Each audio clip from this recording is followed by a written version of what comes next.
Hello, hello, hello. Welcome to the Joe Luca Real Estate Show. I am Joe, and I'm your host every Tuesday evening, right here on WNRI 99.9 FM, 1380 on the AM dial. You can also hear us streaming at WNRI.com. And we rebroadcast the show every Saturday afternoon in case you are not available to hear the whole show tonight. At 1 o'clock on Saturdays, right here at WNRI, you get a free second broadcast of the show. No extra charge. So I am Joe. I'm your host. We are here every Tuesday from 6 to 7 p.m. This is my 12th year on the air talking about real estate. I work with buyers and sellers of residential and commercial real estate in Rhode Island and Massachusetts. And I love what I do. It's very enjoyable, very rewarding, helping people accomplish their real estate goals and objectives, whether it's a first-time buyer, step-up buyer, downsizing buyer. It's really enjoyable, which is great because the point we're at right now in the business cycle, it's very challenging to be a real estate professional. And why is that, Joe? Well, one of the reasons why is right now in the whole state of Rhode Island, we only have about 728 single-family homes for sale. And we have 171 multifamily homes for sale. So, folks, that's all price points, from the stuff that's barely standing to the multi-million-dollar properties. So, if you kind of take out the challenged properties at the bottom of the price point and the super exorbitant properties at the top of the price point, you're at a number much lower than 728 for single-family homes, and that can make it a challenge. I mean, I know I have, I was just telling my guest tonight, I have every day I get new people looking, reaching out to me from websites and whatnot. They want to buy a home. And a lot of times there's just nothing available that they can afford or where they want to be or laid out, the number of bedrooms and whatnot that they need. So it's challenging. Interest rates are elevated. They're not as high as they have been, but they are certainly higher than they've been in the past. So we're going to talk a little bit more about that tonight as well. Now, the market is still vibrant. Prices, we're still experiencing increases in equity accumulation, i.e., prices are going up. They're higher today than they were a year ago. January of 25 compared to January of 24, December of 24 to December of 23. Prices are still going up because we still have more buyers than sellers. Now, buyers are taking longer to actually pull the trigger. Okay, they're looking at more homes. They're being a little bit more circumspect, a little bit fussier. It's a little bit tougher on the negotiation side. So you're not going to be able to, before, many buyers would willingly accept whatever was available regarding the condition of a house. And now, not so much. Buyers' agents are doing a little bit more due diligence and negotiating a little more vigorously for their buyers. Okay. So what we're starting to see is there are price drops. Now, when you see a price drop on a listing, that doesn't mean the value has gone down. It just means that the price at which the seller and or the listing agent wanted to sell it at is a little bit outside of the realm of reality at this point in the business cycle. So price drops, you're going to start to see them. But what I think is interesting, and I'm not sure, I don't have an explanation for this. I was looking at foreclosed houses, and foreclosed houses are just a tiny, tiny percentage of all the houses on the market. And what's interesting is there are several foreclosed houses that are on the market that have been on the market a long time, and I would imagine it's because they're not priced like foreclosed houses. They're priced like at fair market value. And I presume that the lenders are just saying, well, we're not going to discount these houses because there's nothing else out there for buyers to buy. And these are houses, many of them have been completely done over. So I don't know if it was the owner that spent the money or the bank that spent the money, but houses have new floors, new paint, new cabinets in the kitchen, new appliances, and they're priced on point at what the market in the area is, but they're not selling. Okay, Now, there could be other reasons for that too. When you're buying a foreclosed property, it usually or frequently is not a quick sale. You're not going to get an offer accepted and then close in 30 days because many times there are surprises that pop up along the way. And I always say when it comes to real estate transactions, surprises are not good. So it could be problems with title. There could be all kinds of problems. And a lot of times, too, banks as property owners are not the most efficient at getting sales done, getting sales consummated, because they're not set up to own real estate. So, they're not very efficient at it. But so that's just an interesting tidbit. We have some foreclosed homes on the market, and by some I mean in the entire state of Rhode Island, all price points. I think we have 11. And so that's stuff priced from, in the 200s, like $268,000 all the way up to $2.5 million. So a lot of those homes are priced at higher dollar amounts. You're not going to find anything that's not a mobile home under $200,000. Okay, so that's kind of the reality of where we are right now. We're fortunate. Again, we have a great special guest tonight, a friend of mine and a lending partner of mine, Dave Campagnone. He's a senior, he's a vice president of mortgage lending at Bank 5. And Dave, welcome to the show. Thanks, Joe. Nice to be back again. Yep. So hold on one sec. For some reason, I don't know if your mic is on. It's not coming on. I'll see if I can get JR in here to fix it up. Hey, JR, I don't think Dave's mic is very good. So anyway, Dave Campagnone, he's a vice president of mortgage lending at Bank 5, and he does a great job taking care of my clients if they are first-time home buyers, step-up home buyers, whatever they are. Dave's been in the business a long time, and he's very thorough. So, all right, Dave, let's try that again.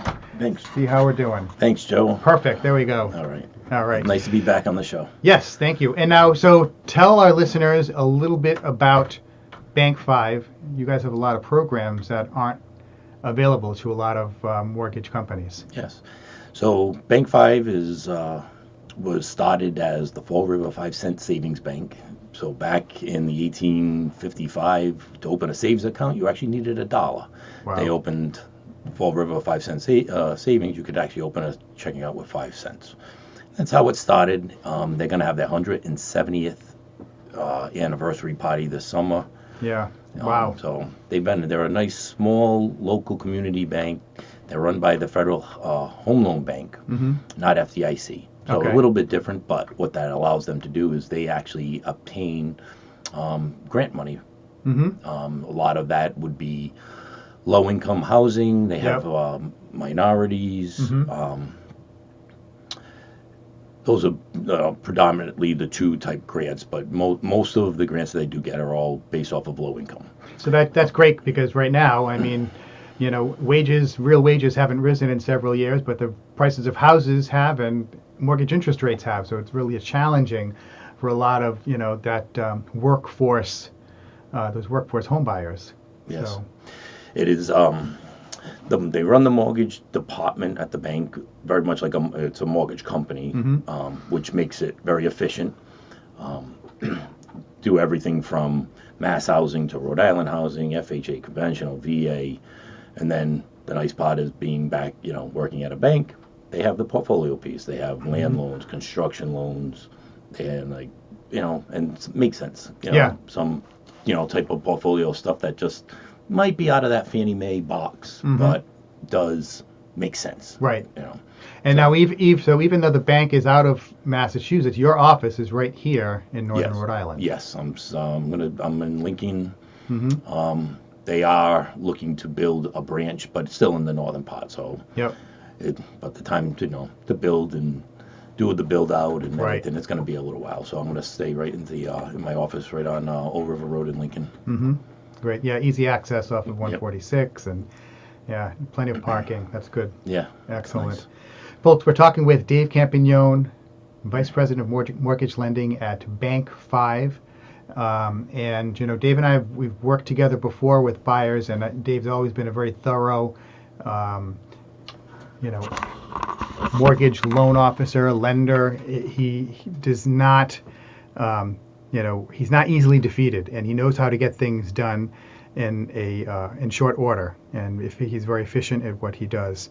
And clients like him, the consumers like him, because he communicates. He's laid back. He's not one super intense. He doesn't make people feel uncomfortable, and he does a real good job taking care of our clients. So Dave, what are I go to my trusty Mortgage News Daily every week just to kind of use that as the main tracking point for mortgage interest rates, and it seems like they're still elevated. The 30-year fixed is still higher than it was. The FHA and the VA loans are higher. Now, I know every lender has different programs as far as and sets their rates differently. Talk a little bit about how Bank 5 does, because I know you explained this to me a couple of weeks ago, and they have a real being a family small bank, they can do things that other mortgage companies can't do when they're helping people qualify for a mortgage. Yeah. So the piece of the mortgage process, which in terms of getting pre-approved, again, there are lenders that you are, here are the guidelines, and that is it. You either qualify, you don't. Where with myself, the bank, sometimes you get referrals that the buyers are just not ready yet. Maybe we need a little bit of credit repair or whatever we need to do to get them there. Mm-hmm. I never want to tell anybody no. That doesn't make their dreams aren't happening. I don't make a living. You don't make a living. So yeah. It is sometimes becomes a team effort. Unfortunately, in this market, you're starting to see a little bit more trouble than everybody that's got 800 credit scores and 20-30% down. They're just the majority of the buyers and stuff don't, and they need the assistance. If you go through a Rhode Island housing program and get the grant, you go through a mass housing program, they have grants. They have mass housing has some, depending on income levels, they have some you pay back, they have some they can be forgivable. The grants that the Federal Home Loan Bank does, grant on to Bank 5. Yep. A lot of those are forgivable over years, 5 years, 9 years, depending on the program. Right. But some of them have been, $25,000. Yeah. Wow. Granted. Wow, that's great. Yeah. One of my colleagues had a story. They were explaining it. The girl, he was able to piggyback grants. One from Mass Housing, one from the Federal Home Loan Bank, one from the town of Brockton. When it all came said and done, the woman ended up, they had to wrote an article about it. Yeah. She ended up with $93,000 in forgivable money to buy a house. That's fantastic. It was unbelievable. I was like, are you? That's great. Now, hopefully she's a good homeowner. Yeah. Right. But they have a lot of the grants do have there are restrictors in terms of credit scores, and like I said, they're all income driven. Household income is really how they do it. So you can have one person on a loan that's below the household limit, but you're married or your mother lives with you or you have kids that live with you work. That's all household income. That does go. It doesn't go into the qualification of the mortgage, but it does go into the qualification of the grant. Okay. Yeah. So you got to be a little bit, but that's story. one thing. I read the article on that woman. It was, a lot of people don't realize that it's income in the household, not just for the homeowner or the mortgage borrower. Yeah. So it's like the kids that are making $300 a week working at Jersey Mike's or that all gets factored in. It does. Yeah. The biggest ones you see is like where somebody might claim a parent because they're living with them, or the mother's not on the loan, but you claim her on your taxes. You can't even. There's no way to not see it. Oh, then okay, what does she get? Well, she gets $15,000 a year in Social Security. Well, that goes towards that household income because especially when you're claiming her. Yep. So it is, it's challenging in today's world, but luckily I've been going.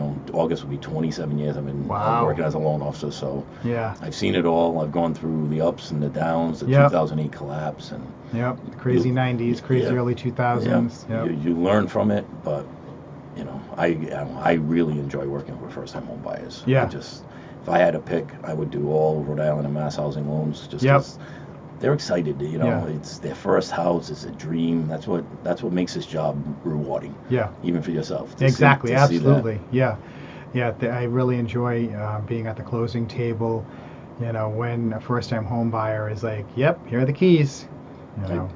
My colleagues laugh at me all the time. They're like, "You still go to your closings?" I said, it's rare. Like I Yeah. might be on vacation. Mhm. That's probably the only time I would ever miss one. Right. I mean, it was nicer back before COVID when all the parties were there, but Yeah. I still go. It's the happiest time. Yeah. Exactly. I know the only time I'll miss it is if I'm out of town or I've got Mhm. like a doctor's appointment, and doctor's appointments take like 6 months to get nowadays, so it's like you can't miss it. So. I just was at one last week, and the client was like, "Oh, so I'm glad you showed up. I really am." Yeah. It was nice. Good. Now, question. So you mentioned how things get different now. Are you noticing a difference in the air quotes quality of a borrower today compared to a year ago or 2 years ago? And by that I mean, you hear anecdotally the news. Oh, consumer debt is up, and of course I see a lot of buyers, and they've got a $600 car payment each. And they don't make a ton of money. They make regular, average wages, and it's, my goodness, that's so much money. And of course, then if you have credit cards and whatnot, are you seeing that the quality of these borrowers is declining, or is it just or is it just my imagination? It's definitely declining Yeah. in terms of if you take every 10 referrals that I get that I do the pre-approval, you always you could get 6 to 7 people that will qualify, and right now you're running 2 to 3. Mm-hmm. There is people do have a lot of credit card debt. They're buying used cars. Even the used cars rates are up in 7-8%. So these car payments that used to be $350 are now $500-$700, like you said. And then if you're making $70,000 or $80,000 a year, it's still very tough to qualify for a mortgage payment of $2,500 when you got another $1,000 in debt. Yeah. Just on a car, a couple student loans, a couple credit cards. Mm-hmm. You're managing, but we really, I wish I had that crystal ball to say when those rates are going to come down, but it would really help. It would help a lot of people. Yeah. Just to get their price point up a little bit. Right. Yeah. I think I personally, and this is just one guy's opinion, I think rates are going to probably go up before they come down. But I think probably over the summer we'll be in a good spot as far as rates. If I were a gambling man, that's what I would put my money on. I don't see everything they keep saying. It's just they keep pushing it off and pushing it off. It was at the end of 24. It was the election. No, it's going to be when Trump gets in office. Yeah. No, it'll be the spring market. It just with everything going on with the economy and the cuts and stuff that Trump is doing, they haven't really moved a whole lot recently, but they're just flat and they're stuck. Like Rhode Island housing, FHA, first time home buyer was 6.75 today. Yep. FHA rates are a little lower than that, staying away from a housing if you were putting down your down payment. Conventional loans are pushing right on almost 7, depending on your credit score, how much your down payment, 6.875 to 7 1/8. It's tough. It's really, the difference in the mortgage payments from at 7% to when they were at the lows in 2020 and 2021 at 3%, you're looking at $1,000 a month. Oh yeah. Mortgage payment. And houses cost 20% more. So the only advice I always tell buyers is once I get them pre-qualified, even if it's not exactly, I said you got to stop looking, because if you don't look, you don't know, you never know, you might miss out on something. And when the rates do come down, if you think it's competitive now, it's going to get you a little bit more competitive, because you're going to jump more people some people that are just absolutely adamant they're waiting until the rates come down. So you're better off getting pre-approved now, even if it took you a year or 2 years to find a house. Exactly. Sometimes I'll get people, they visit my webpage and I call them up and they're like, well, no, I'm not looking right now. I want to wait. I don't want to buy something for a year. And I'm like, you know what? That's great. Let's put together a plan so that you can be ready and you can qualify for the lowest mortgage rate possible, and you'll be educated about the market, because I will send you properties and give you, material to read, videos to watch, so you will understand the market. So when you're ready to hit the road, we can do it from a position of knowledge and not a position of, oh, what's going on? So I try to get people to start the process as early as possible. If you're a homeowner and you want to buy another home, or if you're a renter and you want to buy your first home, it makes a lot of sense to, you can always improve your credit. You can always pay down some debt. You can save up some more money. There are always things you can do when you're looking at 6, 12, 18 months. But if you're looking at 6 weeks, you're not going to be able to do that much to make a difference, right? Yeah, it definitely takes time. Yeah. The days of getting pre-approved and finding a house in 30 days is right. Not the market we're in. Yeah. Until the inventory picks back up to normal. And what do we average normally? 2,500 in Rhode Island, 3,000. Yeah. That's what's going to get us there. It's getting people to sell, either upgrade or downgrade or whatever they want. But yeah. I think a lot of people look at it where their rate is whatever 3%. Their payment is here for them to sell and move to the house they really want. Either it doesn't make sense because their payment's going to be higher and they're actually downgrading, you might as well just stay where I am, or the house they really want because the family has grown, it's almost unattainable. Yeah. So yeah, we can say our prayers to Mr. Trump. Get our rates down. Yeah. Yeah, I mean, it's really tough, to go and try and have buyers and they're like, Joe, this is what I want, and it's like, all right, well, there's absolutely nothing on the market right now which matches your criteria, but let me see if I can go out and find something for you. And sometimes it's just a matter of driving through a neighborhood, knocking on doors, calling people, do you know anyone who's looking to sell? And because I think that that's preferable to try and find something, as opposed to, and I've received these phone calls where it's almost like a telemarketer.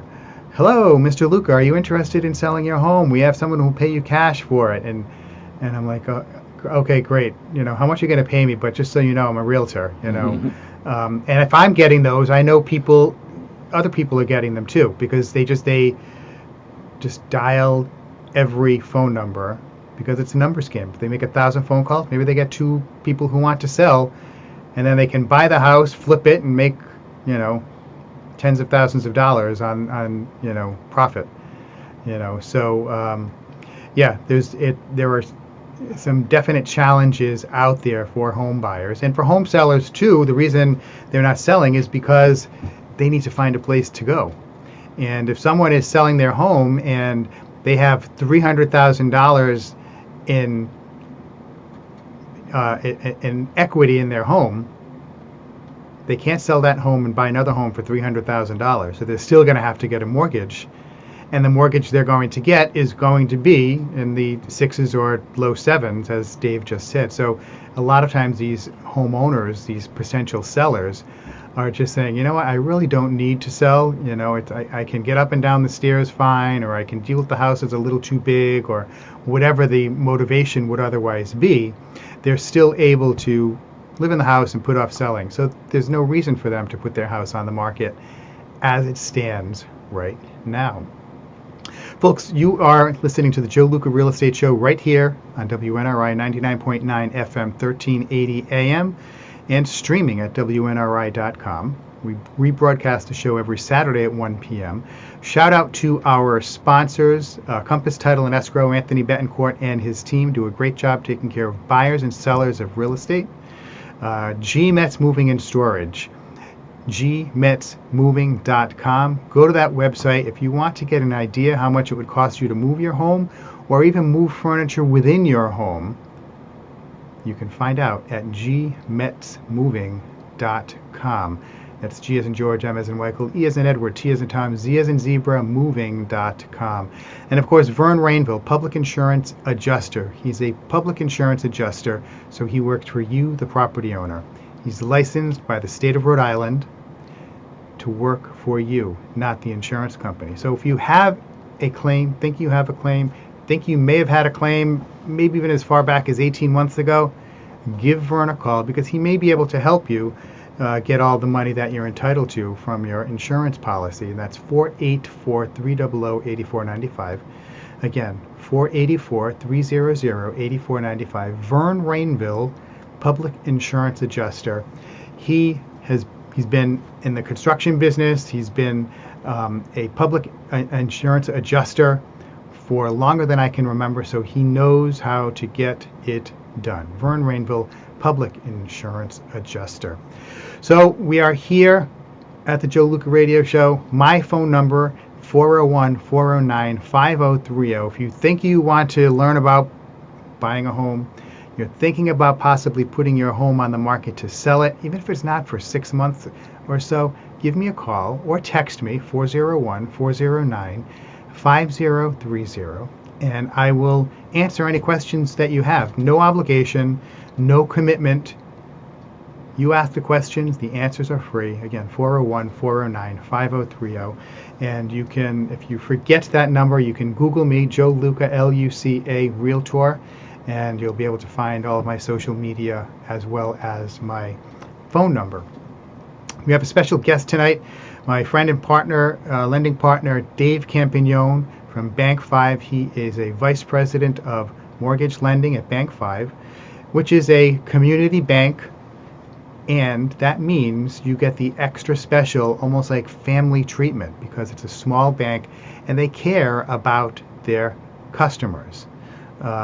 Dave is, they've got a great training program there that Dave's been working on, and we were talking before we came on the show about, I have a client who is looking to buy a home, doesn't make a ton of money, and I wanted to see if Dave had any programs available that could help someone out who's, has lower income. And he was just, regaling me with all the different possibilities that could work for this guy. So the first thing we're going to do is we're going to have this client give him a call and see what it will take to get him qualified and for how much he will be qualified if he has to buy a condo or single family, a multifamily, whatever it is. And then we just have to go out and find it. So Dave, I'm going to turn the camera around again. Tell us a little bit more. So you have been in the business 27 years, and what are some of the things that you learned from the, we've been through the business cycle several times. What are some of the things that you learned when the times were tough in, the late 2000s, and then even, now during COVID, post-COVID? What are some things that you've learned that you can share with prospective buyers? Oh, that's a good one. I've learned that when it comes to purchasing a home, people are very emotional, and especially on a first-time purchase, and it on top of doing a great job with the mortgage, you actually have to be a little bit more of, understand and listening, ask the questions, because a lot of them, I ask my clients more questions than they ask me. And it's because I'm trying to break down some of the barriers that put them at, that make them uneasy in purchasing the home.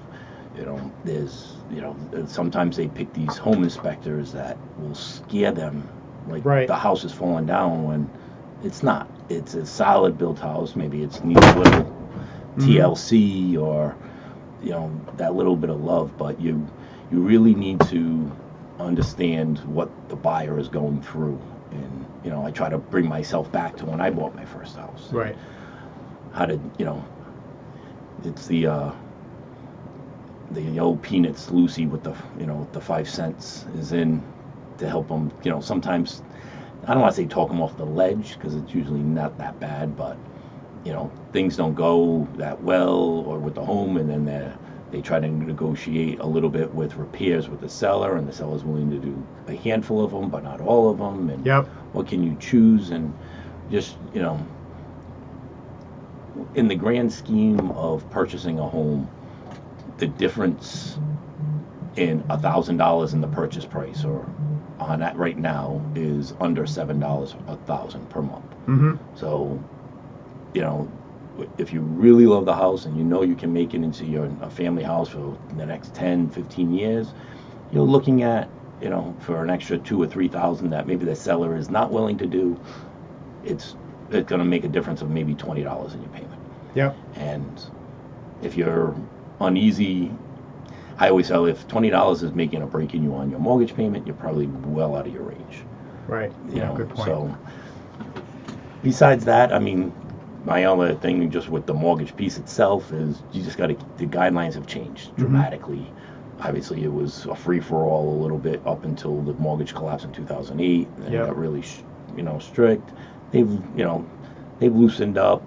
You know, it's very important that I work at a place that there are no what they call credit overlays. Mm-hmm. You know, we follow Fannie Mae guidelines, Freddie Mac guidelines, FHA guidelines to the T. So explain to our listeners, what is a credit overlay? Okay, a credit overlay would be the bank, if the bank doesn't require rent checks, which they don't. So if you're purchasing a home through Rhode Island Housing, you don't have to prove rent checks, but you could go to a lender that as long as they lend their money the same for everybody, it's their money, they can lend it however they want. They could have that overlay. We want 12 months rent checks, something of that nature. We don't have any of that. It's, the business is hot enough that would have to deal with that. Yep. So it is a very streamlined process, but just keeping up with the guidelines, like what are the new hot topic in Rhode Island is the lead certifications on all the multis. Something brand new, you got to be on top of it. And the electrical inspectors now. I mean, that's something else. It's just like another expense, another layer of things that buyers have to shoulder, have to deal with.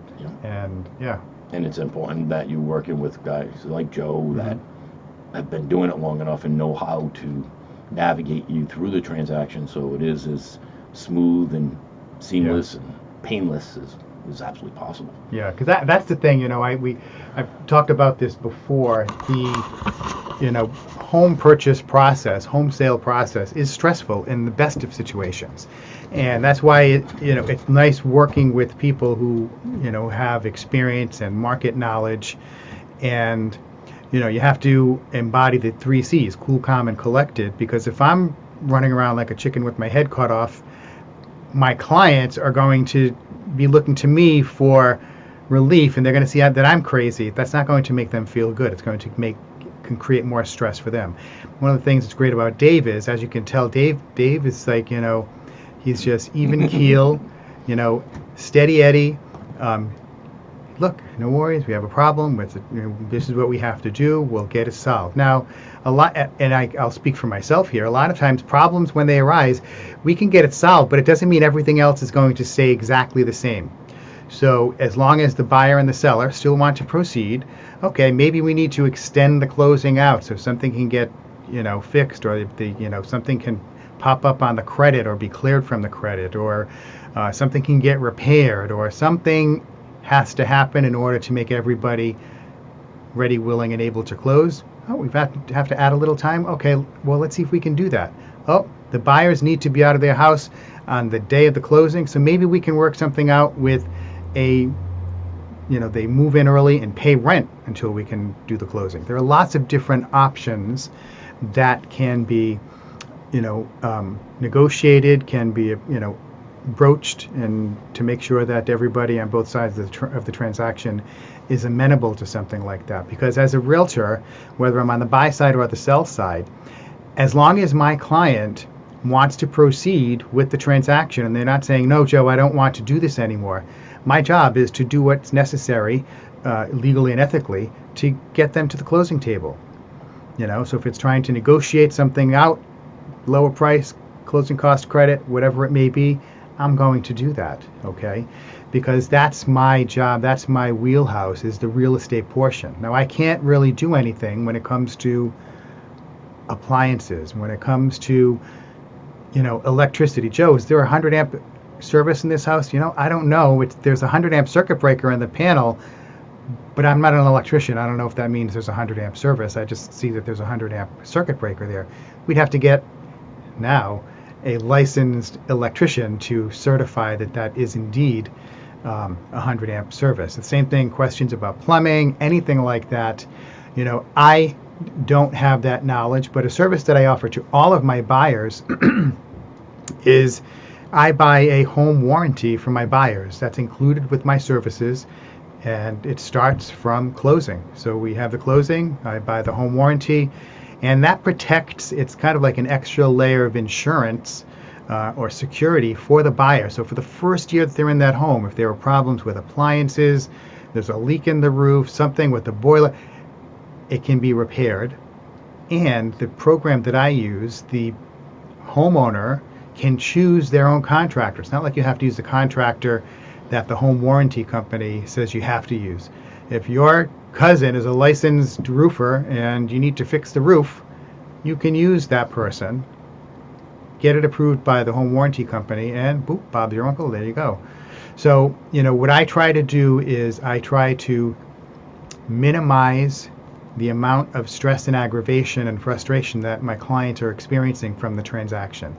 I only have control over so many things, but everything I have control over, I will do, okay? I want to take a minute to talk a little bit about some changes that we had in the industry last year that came about from a big lawsuit and a big settlement with the Department of Justice. And essentially now, the Department of Justice does not want sellers of real estate to have to be obligated to pay compensation to the buyer's agent.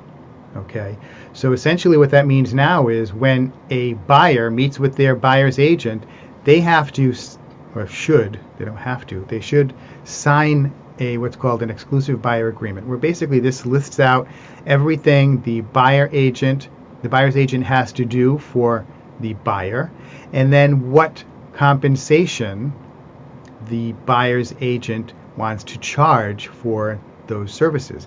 This is all completely negotiable. It can be a flat fee, it can be a percentage, and it's completely negotiable. But this is something that buyers need to be aware of, and you need to remember that when you sign that, those dollars are going to be need to be accounted for at closing. Okay, so that means if X percent was agreed to by the buyer to pay to compensate the buyer's agent, those monies are coming from somewhere at the closing table. Okay, either the buyer is bringing extra money to the closing or whatever it may be, depending on the type of purchase. Those monies have to be allocated appropriately.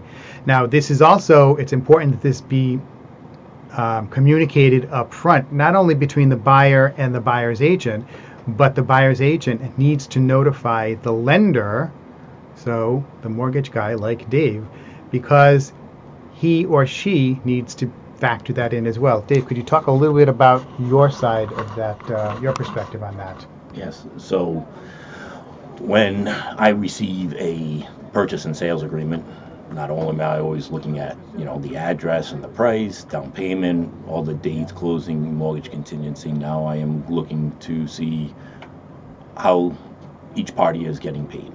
So they're on the standard Rhode Island form. There is a section in there where it's checked off that the buyer is compensating out of their pocket or the buyer is not. It's coming from the sellers. On my end of it, if the buyer is paying out of their pocket, so the house they're buying, the seller is not paying the COBRA fee, I have to actually disclose that up front. Right. It cannot be added at the end. It's like, there's a lot of protections in place for buyers today because of all the bad stuff that happened prior to 2008. So once you disclose, there's literally one fee that you can add, and that is an appraisal reinspection. If you didn't know the house needed to have the appraiser go back out a second time. Yeah. That is, and it's like $150. That's the only fee you can add. If you miss, in Florida, for instance, you got all the mortgage taxes. If you don't do it right, you cannot add them later. So essentially, the bank has to pay, which obviously that's not what they're in business to do either. Right. So it is very important on my end, and that I read through the purchase and sales to make sure that there aren't any mistakes and I'm not misleading anybody. So they know from the day they sign that purchase and sales and they're sitting down with me, the first step is we're signing the loan disclosures going through everything. They know, you know, almost to the penny. It's not obviously exact because they're shopping for homeowners or Yeah. exact taxes and stuff like that, but it is within, usually a few $100s of what you're going to be looking at. Yeah. So, and it's just very important not to surprise people, especially when you're telling them, oh, you needed to bring Yeah. $5,000 more to the closing. That's not a conversation anybody wants to have. Right, So. exactly. And a word of caution, to consumers, when you are signing documents, especially when it comes to purchasing a home, read them over. I make a practice of sending documents, emailing them to my clients before I send them out for digital signatures. So that way they can look at it and hopefully, excuse me, they will take their time and read it on a computer screen and not on their phone.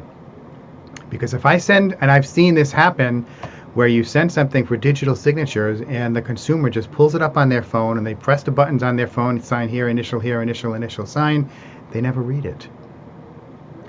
That is a legally binding document. And so I send it via email ahead of time and say, please read this over and let me know if there are any questions. If not, I'll send it to you for digital signatures. Okay? That's the time to read it over and say, Joe, what does this mean here? Okay, I have to, as part of my, when I'm a buyer's agent, or because I'm the seller side too, we have a RE/MAX administrative fee. That's a certain amount of money. That's on there. And if someone doesn't know what it is, great, ask me what it is and I will explain what it is.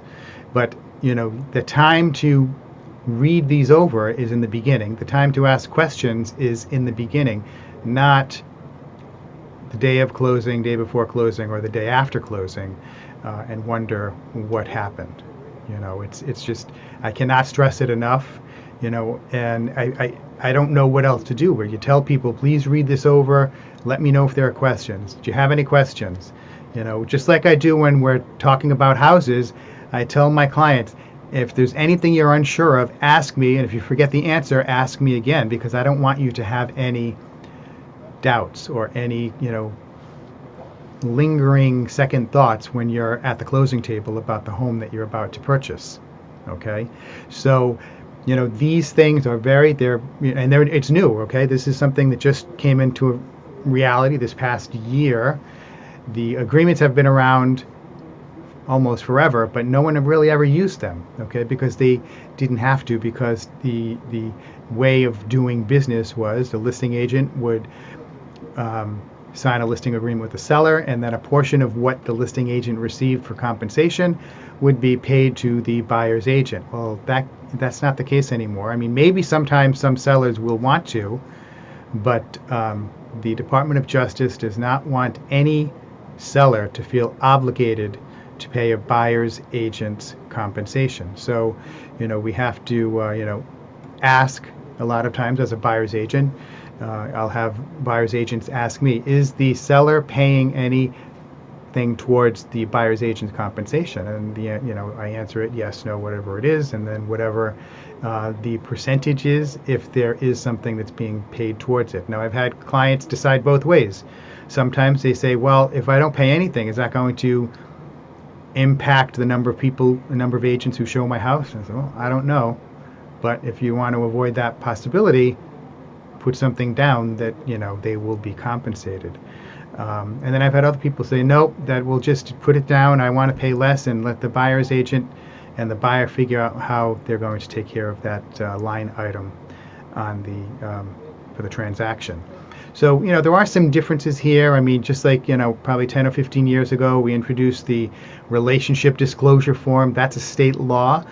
I am the designated client representative for you as buyer, for you as seller, and that means I have a fiduciary obligation to you. I can't represent you as buyer and then also represent a seller and have the same relationship. One of you is going to be my client, and I will be a designated client representative, and the other one, I will be a transaction facilitator, handle everything in a legal and ethical manner, but we do not disclose any confidential information. Okay. So there are forms that are out there that buyers and sellers have to sign, and I just caution everybody to read them over, understand, make sure you understand. If you don't understand, ask questions. Just like there are disclosure forms that you have to read over when you're buying a home. There are forms on the lending side too that you may want to make sure you understand when Dave sends you some forms to look over, request information, etc. Do you have any requirements similar to what the realtors have as far as like an agency disclosure form or a buyer or exclusive buyer agreement, anything like that? In the mortgage world, no. There is nothing that is tying them, even signing loan disclosures. So they sign a purchase and sales, I start the process. Signing the loan disclosures for a mortgage holds you to nothing. It's just once I give that to you, I technically really cannot make any of those numbers worse.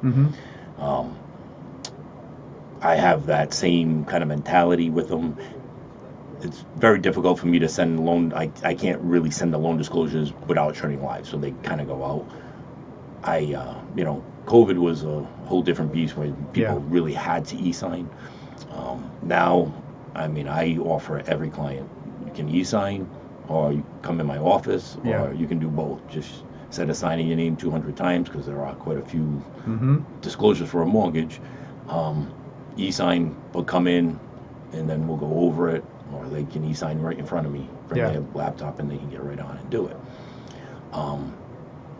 A lot of the mortgage disclosures, there are some that are just really fluff. You got your equal credit opportunity, fair lending. In Rhode Island, you got the question, have you ever burned down a house? Are you ever convicted of arson? So there are some that are just really on the brainless side, but there are a few in there that are extremely important. Your loan estimate is always the nuts and bolts of the loan. It's going to show you payment rate, APR, fees, closing, what you're bringing, what your down payment, your payment. It's going to show you everything. That is the one that, especially if they don't come in and sign with me, I usually try to get them on the phone. All right, pull it up on your computer. Let's go through it line by line. Right. I'll do a Zoom. A Zoom meeting is usually what I did quite a bit, especially during COVID. Or again, a lot of the younger generation too. They're not that as big as face to face as I am. I'm still kind of on that old school side. Yeah, me too. I like meeting people. The impersonal, it's impersonal when you just you don't have a face to who you're dealing with. So I think it makes a big difference.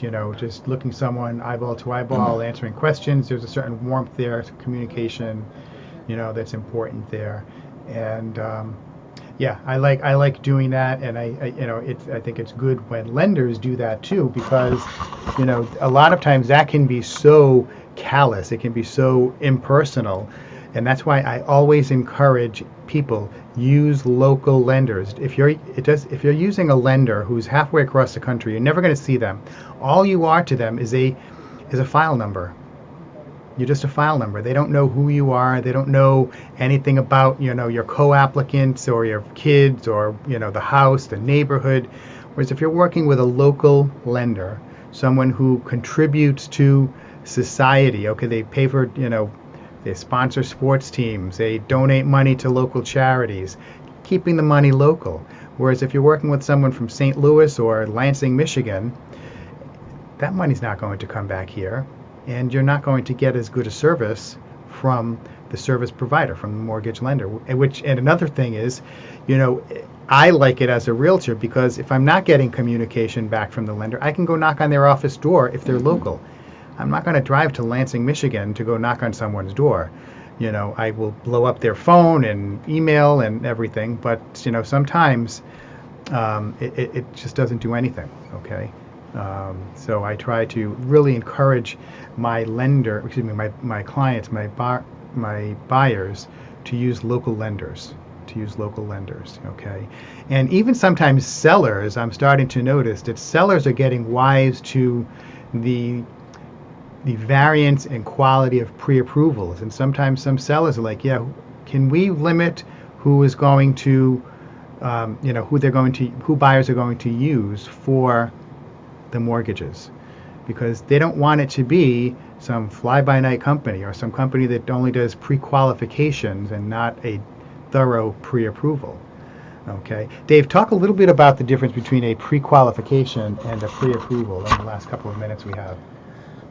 So a pre-approval is, I take an application, I collect their income documents, we order verifications of employment, you run the loan through automated underwriting, because automated underwriting, Fannie Mae has their own underwriting system.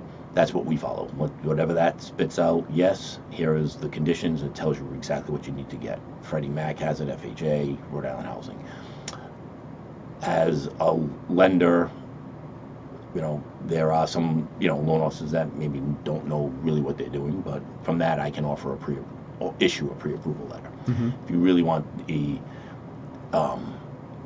like a pre-qualification, it's a little bit more basic.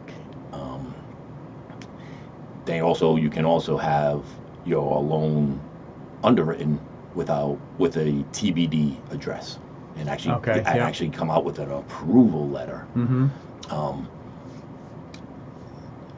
As lenders, we don't usually try to bog down the system with too many of them, because there are certain times where I look at the loan and I'm like, all right, I might need, in my underwriter, he'll take a look at it and say, okay, this is exactly how I was going to calculate the income. Mm-hmm. Make sure, especially if there are, you get a lot of shift differentials, overtime commissions, bonuses. Right. There's a lot of little moving parts that you got to just make sure you get it right. Mm-hmm. But the, a pre-approval or an actual approval, the pre-qualification, a lot of the people, like, you can apply online, never even talk to somebody, like, you go through like Rocket Mortgage, that the person that did that app knows how to fill out an application. They don't really know anything about the mortgage. Yep. They'll issue. And they're not verifying. I mean, they could be just putting down, I make $135,000 a year. I have literally seen people that come back to me because the lender wouldn't, the seller wouldn't even accept their entertain their offer until they got someone local. And I'm like, where did you get this? I did it online. Did you send them anything? No. Yeah. I'm like, well, that's why. Yep. Now they're telling you no. Exactly. And again, it's those big, huge companies, like you say, where you're just a number. Yeah. It's like, okay, I'll throw 10 files on the wall, 5 will stick, 5 will fall off, Mm-hmm. but they don't care. They're halfway across the country. Yeah, very transactional. We're in the New England, the Rhode Island. What do they say in Rhode Island? Everybody knows everybody. Yeah. Yep, I know a guy. If I mess up a loan, that realtor, next thing you know, everybody knows. Yep. And that's, in my industry, what do I have is my reputation. Exactly. Because that's all we do have, and that's one of the things I've tried to do. I mean, I've been on the air for 12 years. I've tried to build a brand of providing, maximum value to my clients, professional, ethical service for my buyers and my sellers. Folks, we're coming up to the end of the Joe Luca Real Estate Show. I want to thank you very much for tuning in. We will be back here next Tuesday, same bat time, same bat channel. You can listen to the show again Saturday afternoon at 1 o'clock. I want to thank Dave Campagnone for being our guest this evening. He's Vice President of Lending at Bank 5. And we'll have him back again. So please check in next week, and I will see you then. Take care, everybody. Bye-bye. Thank you, Joe. Thank you guys for tuning in. Bye-bye.